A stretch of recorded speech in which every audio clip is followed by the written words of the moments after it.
자, 오늘 이야기할 이야기는 충남함의 해군 조기 인도입니다. 어제 충남함이 조기 인도를 했대요. 왜 조기 인도라고 썼지? 그리고 조기 인도를 굳이 왜 하지? 이 생각이 들었어요. 조기 인도가 좋은 게 아니냐 이렇게 생각할 수 있는데, 좋은 걸 수는 있는데 보통 조기 인도 하면은 긍정적인 얘기보다는 부정적인 얘기로 들리지 않나요? 일단은 방점을 조기 인도에 잡지 말고 충남함의 해군 인도 약간 요쪽으로 좀 잡을게요. 일단은 가볼게요. 자, 일단 충남함의 특징이 있겠죠. 충남함의 특징은 한화 MFR 멀티 펑션 레이더를 사용했다는 점입니다. 어떻게 생겼는지 조금 더 보여드리자면 이렇게 생겼어요. 이게 멀티 펑션 레이더예요. 한화에서는 되게 자신 있어 하더라고요. 자세히 보면은 이게 이제 연령상 카메라, 그리고 여기 아래 이게 육각형이 한화에서 그렇게 자랑하는 MFR입니다. 이 레이더가 LSM에 사용하는 레이더랑 같거든. 그 다음에 여기는 이제 소나타 ECM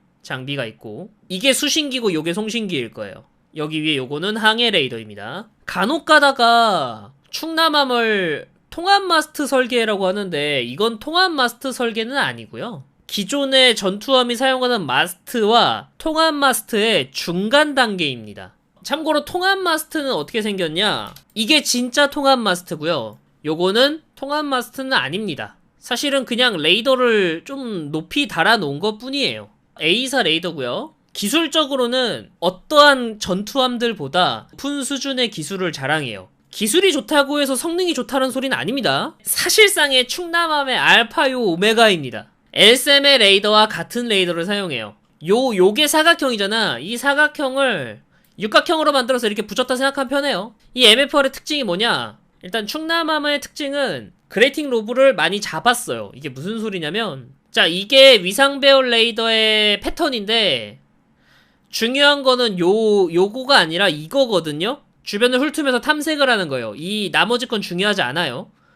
근데 30도 정도 넘어가면은 여기에 빔이 만들어지고요. 원치 않는 빔이 만들어지고, 그리고 한 다음에 60도 넘어가면 빔이 이렇게 뭉툭해져서 사실상 개판이 됩니다. 이게 이제 기존에 있던 이지스함들의 문제였고요.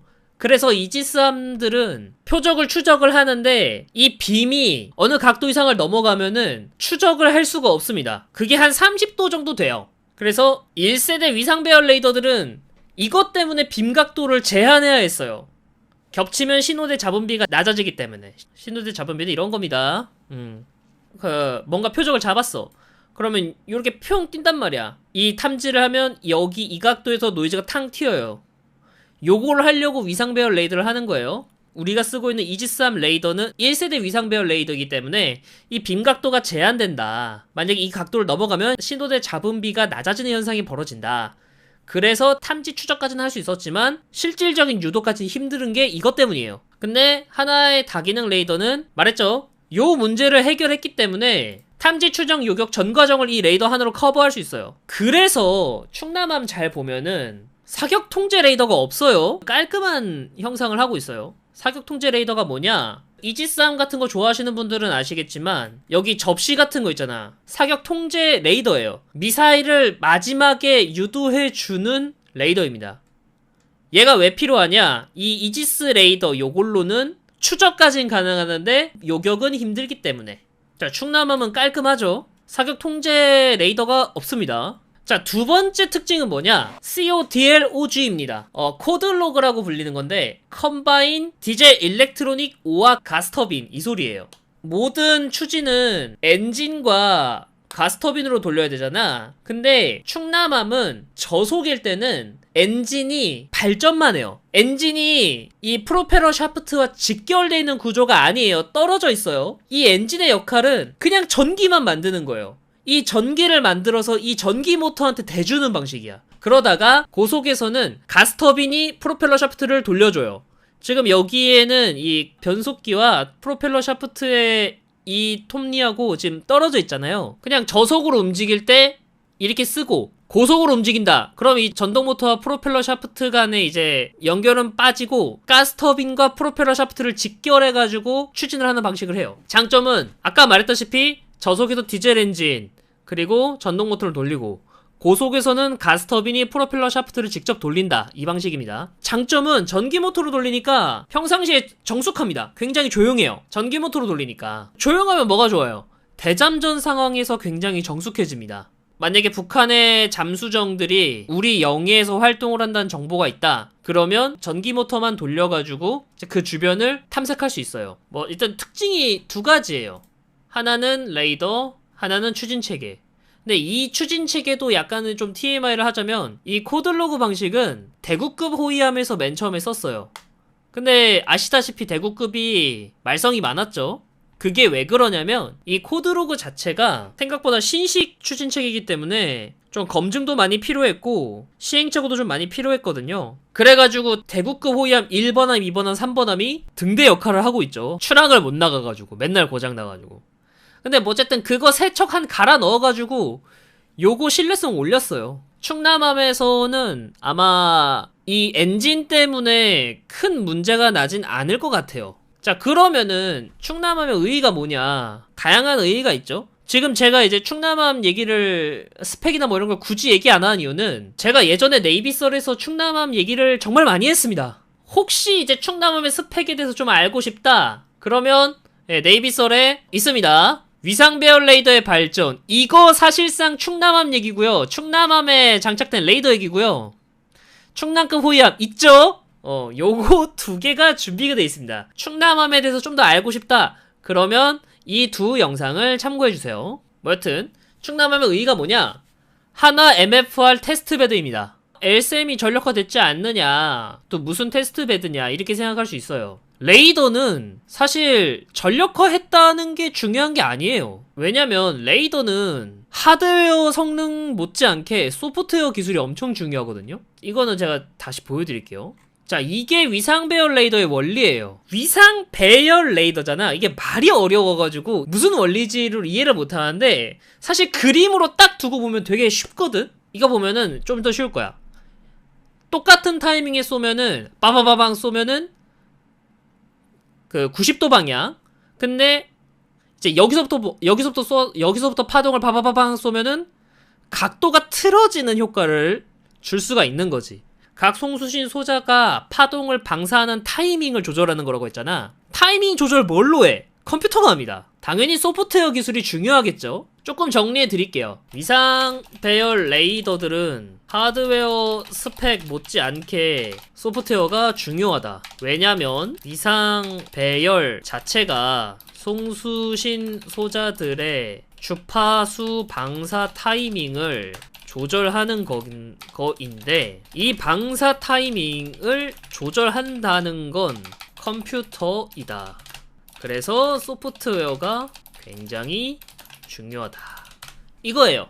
그래서 왜 충남함이 조기 인도를 했냐? 아마 이거인 것 같아요. 데이터 쌓으려고. 더군다나 LSM 같은 경우에는 땅에 박혀 있잖아.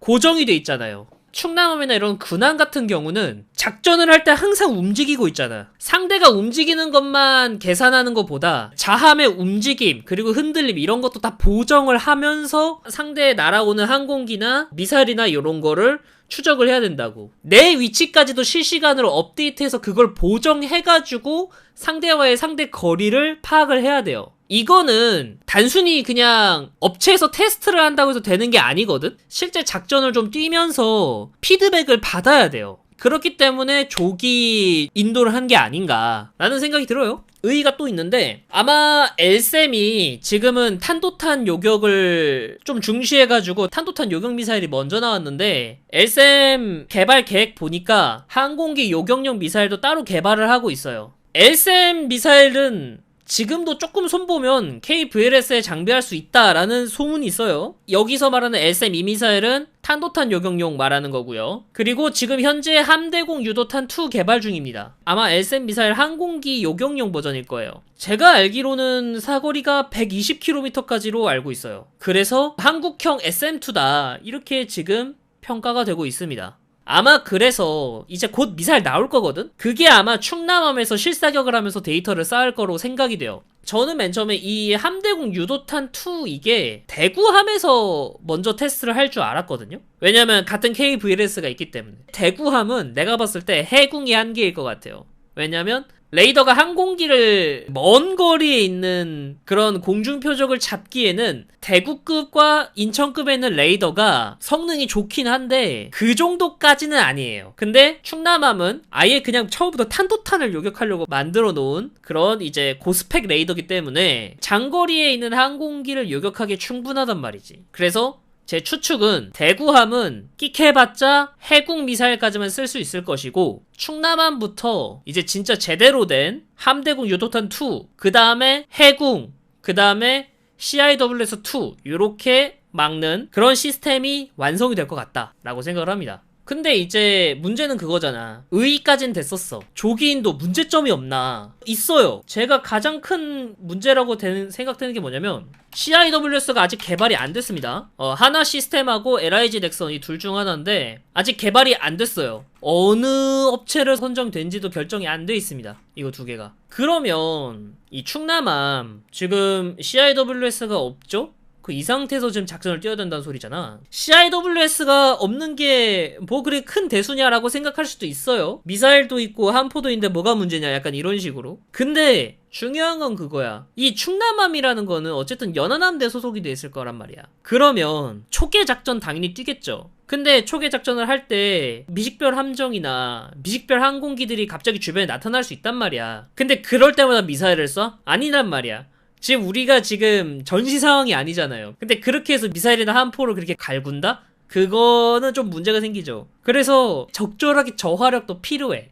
그때 필요한 게 CIWS거든요? 근데 이 충남은 이제 CIWS가 없어. 정상적인 초계 작전을 뛰기에는 조금은 제한적이겠지. 일단 결론을 좀 말씀드리자면 충남함은 이번에 인도돼서 정말 기쁘고요. 아마 제가 말씀드렸다시피 다기능 위상배열 레이더의 테스트베드로서 아마 역할을 할 겁니다.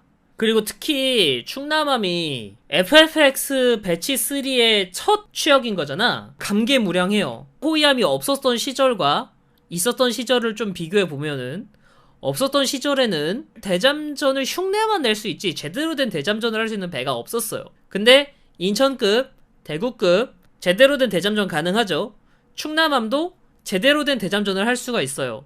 특히 대구함, 충남함 같은 경우에는 홍상어 대잠 로켓도 가지고 있기 때문에 대잠 교전 거리도 확장이 됐고, 그래서 정말 해군이 연안 수비 관련해서는 정말 이악 물고 지금 전력을 계속 확충하고 있다. 대잠전을 신경 쓰면서도 그렇다고 해서 대수상전, 대공전이 떨어지냐? 그것도 절대 아니죠. 사실상 연안에서 작전을 할 수 있는 크기가 작은 범용 구축함들을 좀 많이 건조를 해서 좀 기뻐요.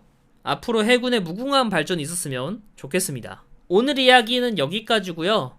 재밌게 보셨다면 좋아요와 구독 그리고 알림 설정까지 부탁드리겠습니다. 멤버십 가입 정말 부탁드리고요. 다른 거 안 해도 됩니다. 멤버십 가입만 좀 해주시면 감사하겠습니다. 자, 그럼 안녕. 끝.